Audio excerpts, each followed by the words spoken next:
Yeah, hi, hello everyone. I hope you all are doing great. Well, in the last video, we talked about the planet Rahu. Today, in this video, we're going to talk about another shadow planet called Ketu, and we'll discuss about how this particular shadow planet plays an integral role in our life, and what all different remedies are there which we can use in order to make this planet more favorable for us. So, both Rahu and Ketu are exactly opposite to each other, and Ketu is also known as the south node of the moon, whereas Rahu is known as the north node of the moon. And both Rahu and Ketu exactly gives you opposite results. Rahu is the one who believes in giving you things, and all those things are superficial, exactly as per the Vedic astrology, whereas Ketu believes in taking away things from you. What I mean to say is that Rahu actually binds our thoughts. It actually clouds our vision by giving you all sort of material luxury, whereas Ketu believes, and Ketu tries to tell you that all these things are superficial, and tries to realize you the actual purpose of your life. Ketu actually gives you the higher spiritual knowledge. It is the main karaka for the moksha, or the ultimate purpose of this life, right? And without the help of this planet, salvation is not possible. If Ketu is positive in somebody's birth chart, then that person becomes highly intuitive. It gives the spiritual success, and at the same time that person do wonderful in research fields. That is one of the best thing about Ketu.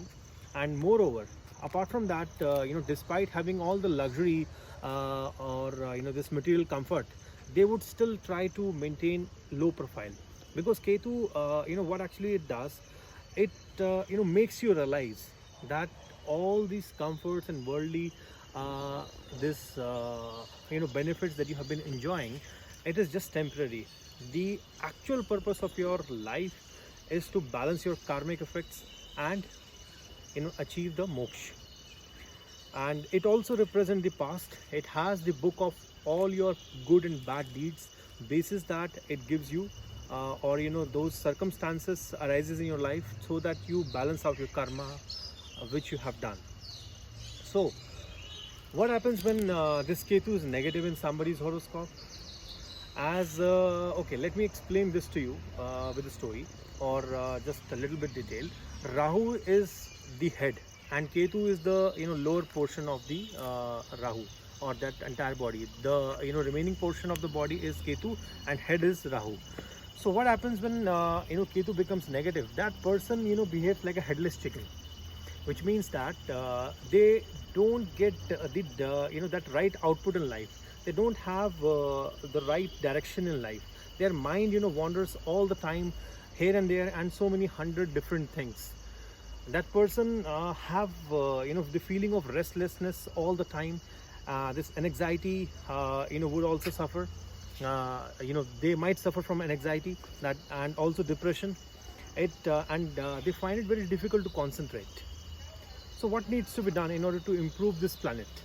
Because it is very important, before I share any remedy with you, because Rahu and Ketu, these two planets, in this current scenario, or in this current life era, where we all have been living, it is very integral to understand these planets and accordingly to improve it as well.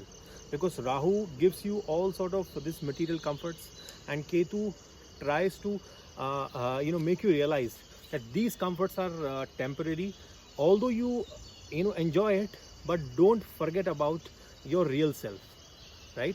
So that's why it is very necessary to understand both of these planets. So in order to improve Ketu, because both Rahu and Ketu impacts on your mind, as I mentioned, if Ketu is negative, person find it very difficult to concentrate on one particular thing, and it leads to depression and so many multiple disease as well. At the same time, Rahu also tries to deceive your thinking. It actually hampers your thinking ability. So the remedy for both the planets would remain same. So as I mentioned in my last video, meditation is one of the best technique to become mentally strong. When you become mentally strong, no planet can try to impose its malefic effect on you. So that is the first remedy. And I also received inputs from some of you, and you mentioned that could you please share some of the mantras to chant in order to get the benefit of the planet. So today in this video I'll share one mantra with you. So irrespective of the fact whether your planet is positive or negative, especially Ketu, you can chant this mantra, and you can start it from Tuesday. Ideally you should chant it for this 108 times on a daily basis, and the mantra is reflecting on your screen. It's Om Kem Ketue Namaha, and you can chant this mantra daily basis either in the morning or in the evening, and start it from Tuesday. And within 21 days you would start getting the positive result. So these are some of the simple remedies that you can adopt. I am hopeful that you're going to get the good result, and please let me know about the result that you get out of these remedies in the comment section. Thank you so much. Thank you for watching this video.